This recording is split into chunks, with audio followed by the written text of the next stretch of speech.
Over taking a look at an AL14 series master.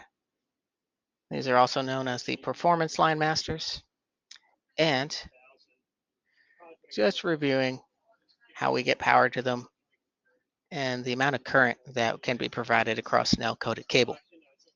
So just to review, so we have from an L-coated cable a max across pin 1 and pin 3 of 16 amps that can be provided for the US supply.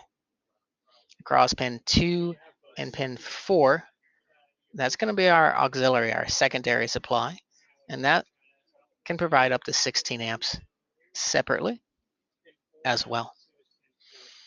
So what this means is that the question that comes up where someone asks how many masters can you daisy chain in a row using the L-coated cables?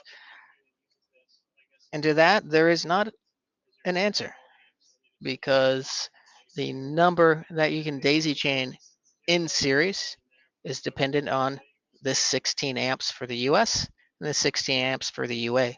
As one master takes some of this away, then the next one in the daisy chain is going to take more, and then the third one takes more until you have no more amperage to provide across either the UA or the US supply. So if you're pulling 1 amp across the US, and let's say we are using the auxiliary 1 amp, then you could power up. In theory, you could power up 16 masters in a row.